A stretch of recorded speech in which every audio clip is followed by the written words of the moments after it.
Let me give you a tip on a clue to men's characters. The man who damns money has obtained it dishonorably.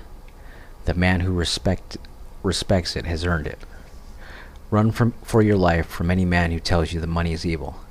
That sentence is the leper's bell of an approaching looter. So long as men live together on earth and need means to deal with one another, their only substitute, if they abandon money, is the muzzle of a gun. But money demands of you the highest values, if you wish to make it or keep it. Men who have no courage, pride, or self-esteem, men who have no moral sense of their right to their money, and are not willing to defend it as they defend their life, men who apologize for being rich, will not remain rich for long. They are the natural bait for the swarm of looters that stay under rocks for centuries, but come crawling out at the first smell of a man who begs to be forgiven for the guilt of owning wealth. They will hasten to relieve him of the guilt, and of his life as he deserves. Then you will see the rise of the men of the double standard, the men who live by force, yet count on those who live by trade to create the value of their looted money. The men who are the hitchhikers of virtue. In a moral society, these are the criminals, and the statutes are written to protect you against them. But when a society establishes criminals by right and looters by law, men who use force to seize the wealth of disarmed victims, then money becomes its creator's avenger. Such looters believe it safe to rob defenseless men once they pass a law to disarm them. But their loot becomes the magnet for other looters, who get it from them as they got it. Then the race goes, not to the ablest at production, but to those most ruthless at brutality. When force is the standard, the murderer wins over the pickpocket, and then that society vanishes in a spread of ruins and slaughter. Do you wish to know whether that day is coming? Watch money. Money is the barometer of a society's virtue.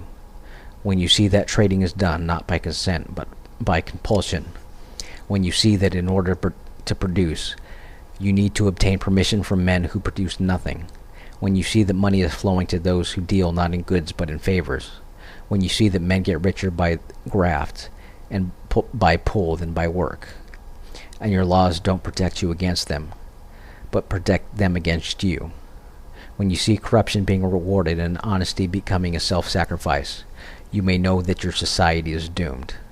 Money is so noble a medium that it does not compete with guns, and it does not make terms with brutality. It will not permit a country to survive as half property, half loot. Whenever destroyers appear among men, they start by destroying money, for money is men's protection and the base of a moral existence. Destroyers seize gold and leave to its owners a counterfeit pile of paper. This kills all objective standards and delivers men into the arbitrary power of an arbitrary setter of values. Gold was an objective value, an equivalent of wealth produced. Paper is a mortgage on wealth that does not exist, backed by a gun aimed at those who are expected to produce it. Paper is a check drawn by legal looters upon an account which is not theirs, upon the virtue of the victims. Watch for the day when it bounces, marked, account overdrawn. When you have made evil the means of survival, do not expect men to remain good. Do not expect them to stay moral and lose their lives for the purpose of becoming the fodder of the immoral. Do not expect them to produce, when production is punished and looting rewarded. Do not ask who is destroying the world. You are.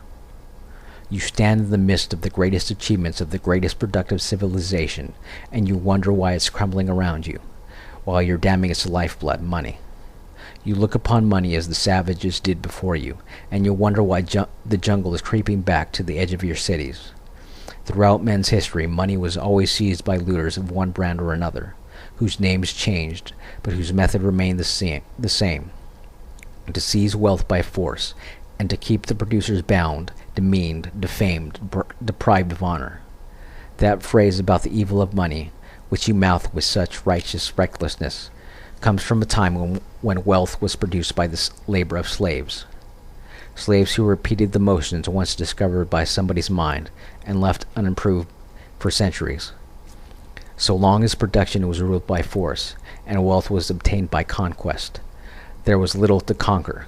Yet through all the centuries of stagnation and starvation, men exalted the looters as aristocrats of the sword, as aristocrats of birth, as aristocrats of the bureau, and despite the producers, as slaves, as traders, as shopkeepers, as industrialists.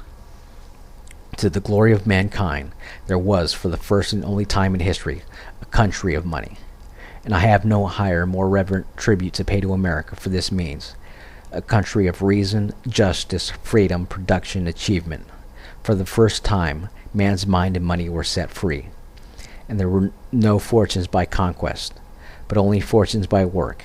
And instead of swordsmen and slaves, there appeared the real maker of wealth, the greatest worker, the highest type of human being, the self-made man, the American industrialist. If you ask me to name the proudest distinction of Americans, I would choose, because it contains all the others, the fact that they were the people who created the phrase, to make money. No other language or nation had ever used these words before. Men had always thought of wealth as a static quantity, to be seized, begged, inherited, shared, looted, or obtained by favor. Americans were the first to understand that wealth has to be created. The words to make money hold the essence of human morality. Yet these were the words for which Americans were denounced by the rotted cultures of the looters' continents. Now the looters' credo has brought you to regard your proudest achievements as a hallmark of shame, your prosperity as guilt, your greatest men, the industrialists, as blackguards, and your magnificent factories as the product and property of muscular labor, the labor of whip-driven slaves, like the pyramids of Egypt.